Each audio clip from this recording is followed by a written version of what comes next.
Menzi Montas from Magnum Radio. Sir, na-interview namin yung Ilaga Group. Kung familiar po kayo, sabi nila willing po daw sila na magtulong sa inyo makipagbakbakan against Maoti terrorist group sa Marawi City. Reaction niyo po, President? I do not think at this time that we have to include the civilian sector. The last thing that I would want to happen is a communal war. Yung mag-armas-armas na kanya-kanya. I know that some of the Christians are getting insecure, and that is why a lot of them have been looking for heavy firearms. Pero sinabi ko sa mga gun store, bawal. You're only limited to 22 to a shotgun. But yung offer na yan would only add to the convoluted thing that's happening now. Let the armed forces and the police deal with the problem. I know that they're capable of doing it, and I said they are winding up in Marawi, except for a few snipers left behind. But I do not think that it would last a little longer than expected. Anarchy and communal wars, they call it. Civil war, communal wars. Mahirap po yan. Let the armed forces deal with it.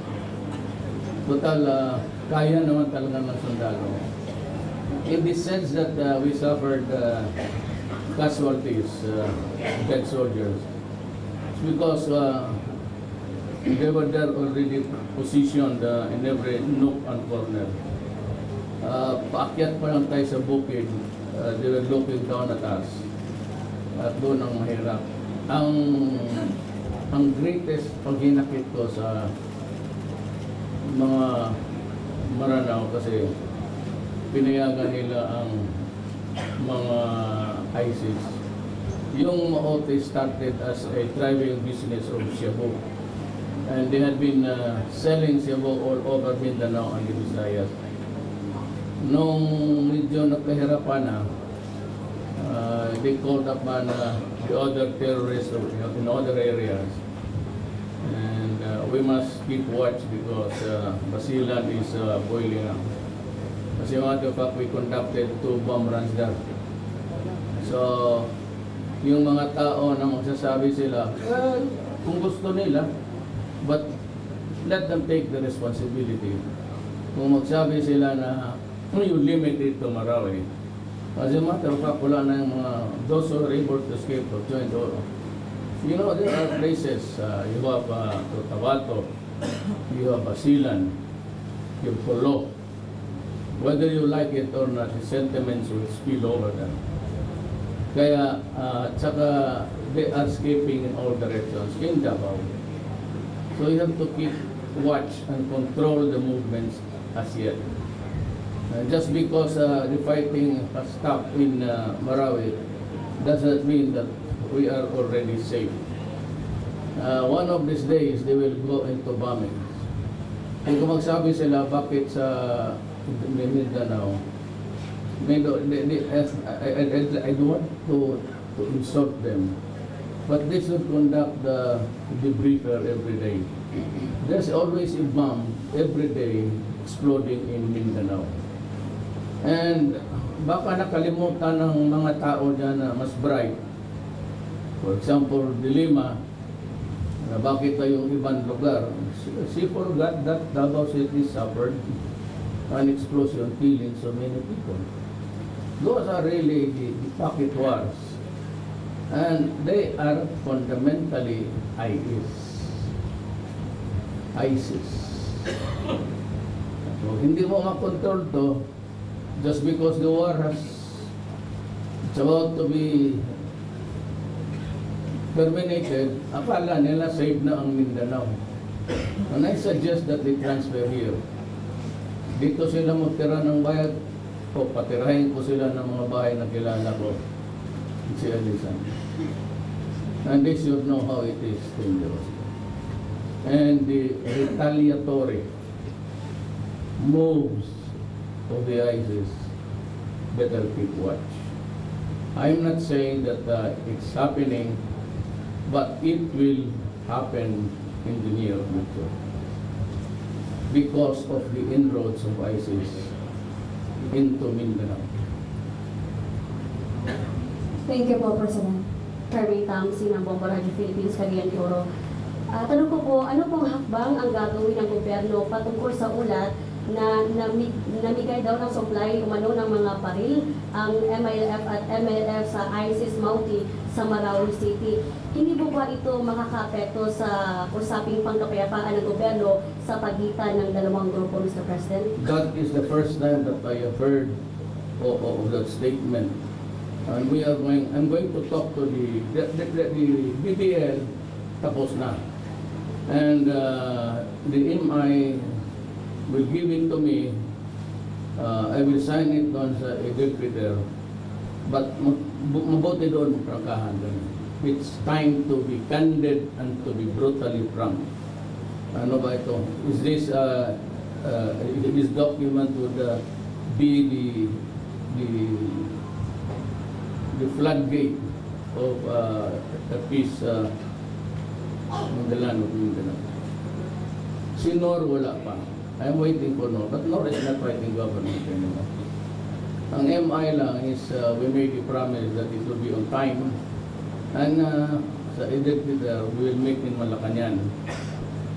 And if I find things in order, I will sign it and wait for the document, the formal one, and I'll send it to Congress. The only way that we can achieve peace in Mindanao is we go federalism. Yun lang ang hiningi ni Murad at ni Nor. At bakit naman hindi natin ibigay if it will save the country? Prevent the breakage of Mindanao.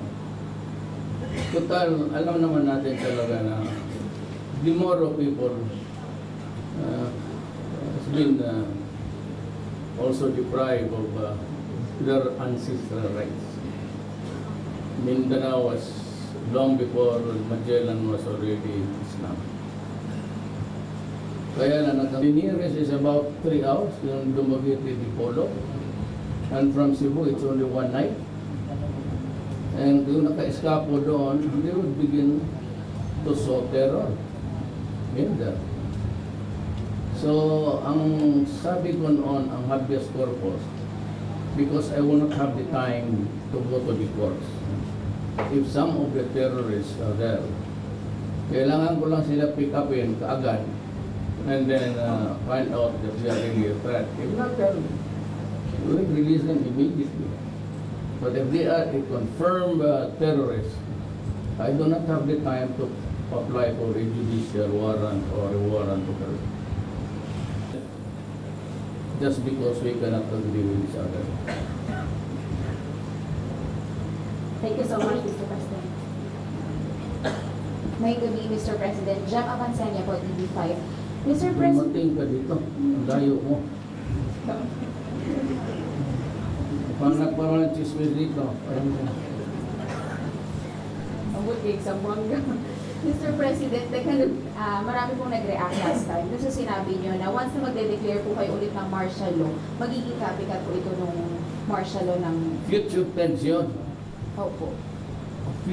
Future tense, it's past, present, perfect, future.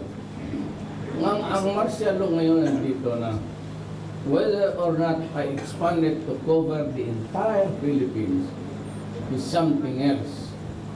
And at this time, it is not called for. The mechanism of the habeas corpus is to prevent the terrorists to gain a foothold in the Visayas. Kasi mas doble na ang sakit. Do not ever believe na ang lahat ng nasa ISIS. ISIS is everywhere. And I think that the original peg by the Indonesian government, not lahat na siguro yan, mga 1,200 operatives of I'm supposed, I'll be talking to Widodo tomorrow. So He will ask Monday. Monday. He will ask questions and I have so many questions for him. Kasi ang karamihan ata dyan na foreigners is mga Indonesian. So marami po kasi nag-react doon sa sinabi niyo na copy. Is provided for any president. It is a power inherent in the office of the president. Marcos decided to declare martial law and he had his reasons. And mine is Zamboanga, Davao, International Airport sa Davao, Pantalan, pati Simbaan. These guys in they really do not know what's to do. Basta okay lang, kaharap ang media, gano'n, nandiyan kayo. Kung ano nang pinadagdag. Si Dilima, sabi ako totoo kung saan ako ng 2 araw. Sabi niya, I should not lie to the nation. Si Dilima is only interested to hear my dying or death. He does not care if I live. Ang hinihintay lang niya, sabihin na namatay na si Duterte mo. Mag-ambak-ambak yung doon sa silda niya. Kasi talaga pag-ilinan also, what do you really care if I die today or tomorrow? If I get sick or tired? Your only interest is to know where I am and whether or not I am dying or dead. Hindi ako believe na concerned ka sa akin, Pico. I should not bear all. Bakit akong hubad?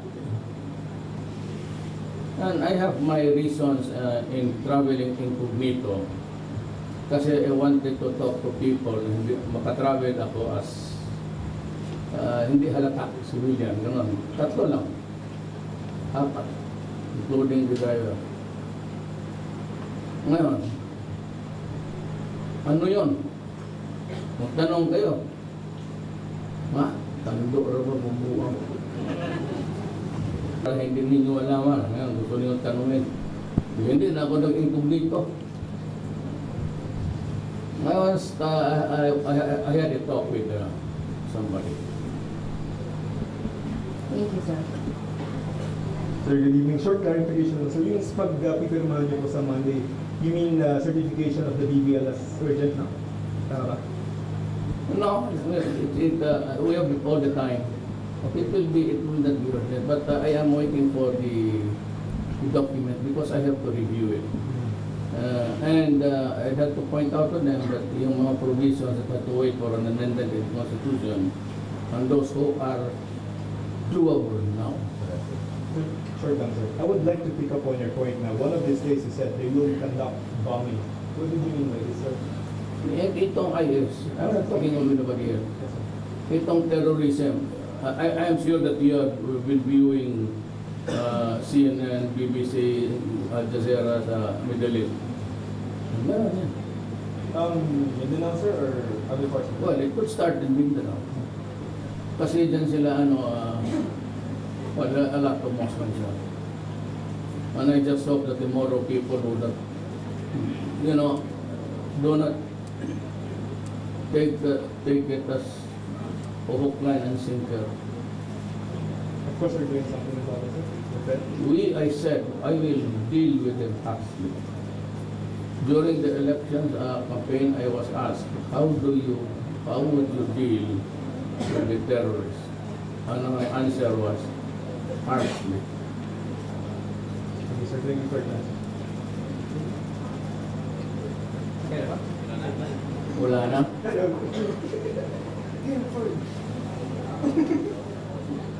Ang nakuha na kong report, sir, AMLAC has already frozen the accounts of the Mauti family. Sila ang finance dito sa Are you happy with this, and how does it affect your operation? Does it help? I am happy that we have an added income. Hindi naman sa uling sa kanila yan. Yun yung kita nila sa tubo. For about 2 to 3 years, malakas talaga ang... Kaya lang, nobody was ready to invade Kasi ayaw natin na, kumari lang. But alam mo sa dito, in all of the raids sa Shabu Factory sa Mindanao, mas marami ang sundalo na namatay kasi polis. Sabi kasi nila droga, they tend to, they are prone to belittle the problem.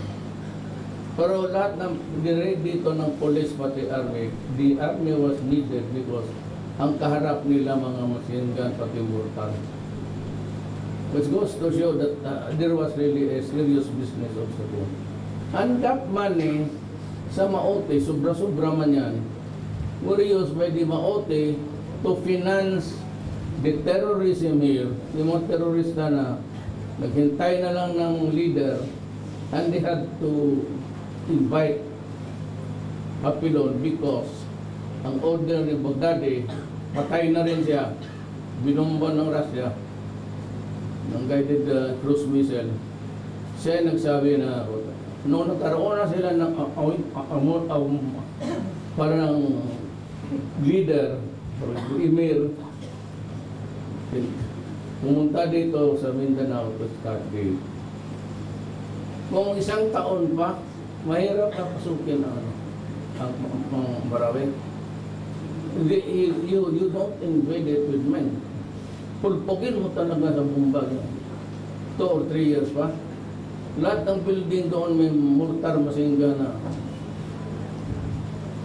Ang losses ko siguro makabot ng 1,000. And I will not. Hindi ko ipasubo yung sundalo dyan. If I have to bomb, if I have to flatten the place, I will do it. And I will take full responsibility for it. I will order the bombing, yung carpet, sisirain ko talaga na. But I said, I have apologized to the Maranao for those who died unnecessarily and for the loss of properties and the misery that they are. Humingi ako ng tawad sa inyo. At gagawin ko talaga yan because I have a bigger responsibility and that is to the Republic of the Philippines.